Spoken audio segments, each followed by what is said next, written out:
का समय था।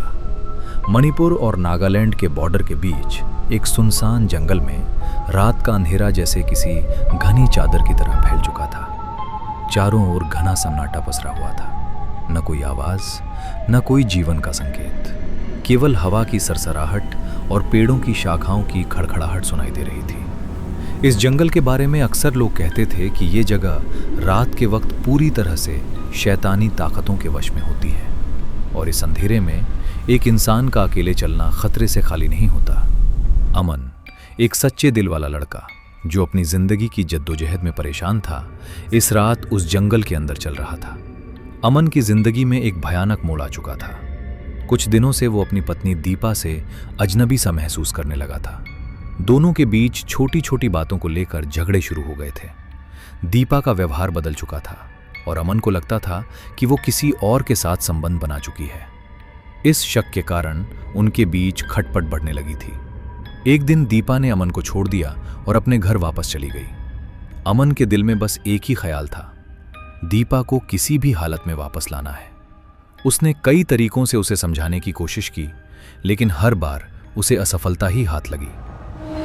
एक दिन जब वो ट्रेन में सफर कर रहा था तो उसकी नजर एक पर्ची पर पड़ी जिसमें लिखा था, तंत्र मंत्र से खोया हुआ प्यार वापस पाएं केवल 1 घंटे में। नीचे एक पता भी लिखा था। ये कुछ ऐसा था जिसे वो तलाश रहा था। अमन ने उस पते पर पहुंचने का फैसला किया और फिर उसी पते तक पहुंचकर एक खौफनाक हवेली के पास खड़ा था। हवेली का दरवाजा खुला था और अंदर से कुछ अजीब सी आवाजें आ रही थीं। हवेली के बाहर एक बोर्ड था जिस पर लिखा था, वशीकरण बाबा। गांव वाले कहते थे कि इस हवेली में एक बाबा रहता है जो तंत्र मंत्र से शैतानी ताकतों को नियंत्रित करता है। इन ताकतों का वशीकरण करने के बाद बाबा लोगों को अपनी इच्छाओं के अनुसार नियंत्रित कर सकता था। अमन ने हिम्मत जुटाई और हवेली के अंदर कदम रखा। अंधेरे में एक बुजुर्ग बाबा हड्डियों के ढेर के पास बैठा था और कुछ मंत्र जाप कर रहा था। अमन की ओर उसकी नजरें गहरी हो गईं और बाबा ने एक डरावनी हंसी के साथ मंत्र पढ़ना शुरू कर दिया। अमन डरते हुए बाबा के पास गया और अपनी समस्या बताई। बाबा ने उसकी बात सुनी और एक हल्की मुस्कान के साथ उसे एक लाल वस्त्र दिया। उसने कहा, इस वस्त्र को पहनकर रोज रात को दीपा की तस्वीर के सामने बैठकर ये मंत्र पढ़ो। इस मंत्र के असर से वो वापस तुम्हारे पास आ जाएगी। बाबा ने अमन को मंत्र बताया और कहा, इस मंत्र का उच्चारण करते समय ध्यान रखना कि कोई भी बाहरी ताकत तुम्हारे आसपास ना हो। बाबा ने उसे कुछ नहीं लेने दिया और अमन वापस उस खौफनाक रास्ते पर चल पड़ा जहां उसका पीछा एक अदृश्य शक्ति करती हुई महसूस हो रही थी। उसे ऐसा लगा कि जैसे कोई उसके पीछे पीछे चल रहा हो। घर पहुंचने के बाद अमन ने दीपा की तस्वीर निकाली और बाबा का दिया हुआ लाल वस्त्र पहनकर मंत्र का जाप करना शुरू किया। अचानक उसे महसूस हुआ कि एक काले साया ने उसे घेर लिया है। उसका दिल धड़कने लगा, लेकिन उसने डर को नकारते हुए मंत्र का जाप जारी रखा। कुछ ही क्षणों में वो साया गायब हो गया, लेकिन अमन का मन अब भी भय से घिरा हुआ था। दिन ब दिन वो तंत्र मंत्र का जाप करता गया, लेकिन दीपा वापस नहीं आई। डर बढ़ता जा रहा था। एक दिन अमन ने फिर से वशीकरण बाबा के पास जाने का फैसला किया। बाबा ने अमन से कहा, तुम्हारे मंत्र का असर अब कमजोर हो चुका है, क्योंकि जो लाल वस्त्र तुमने पहना है वो तुम्हारी शक्ति को कम कर रहा है। अगर तुम दीपा को वापस चाहते हो तो तुम्हें उसे यहां लाना होगा। अमन ने बाबा की बात मानी और दीपा को उसी हवेली के पास मिलने के लिए बुलाया। दीपा, जो पहले से ही घबराई हुई थी, ने बाद में उसे मिलने के लिए स्वीकार किया। वो हवेली के पास पहुंची तो उसे अजीब सी घुटन महसूस होने लगी।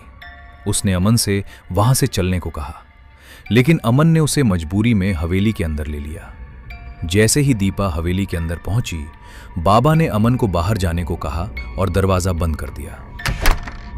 2 घंटे बाद अमन दरवाजे को खोलने के लिए घबराया।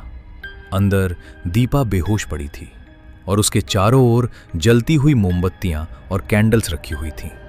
बाबा दीपा के शरीर पर तंत्र मंत्र से निशान बना रहा था, लेकिन सबसे डरावनी बात यह थी कि दीपा के पास एक भयानक काले साया मंडरा रहा था। बाबा ने अमन को बताया, दीपा अब तुम्हारी नहीं रही, अब वो मेरी शक्ति का हिस्सा बन चुकी है। तुम्हें उसका वश में लाने के लिए मेरे आदेशों का पालन करना होगा। अमन ने गुस्से में कहा, दीपा को पहले जैसा बना दो। लेकिन तभी एक अंधेरे साए ने अमन को पीछे से खींच लिया और वो बाबा के रूप में समा गया। बाबा का चेहरा अब एक भयानक शैतान के रूप में बदल चुका था। उसकी आंखें सफेद हो गईं और वो जोर जोर से हंसने लगा। बाबा ने कहा, तुम समझ नहीं पा रहे हो, मैं कोई इंसान नहीं हूं, बल्कि एक शैतान हूं जो इस जंगल में सैकड़ों सालों से बसा हुआ था।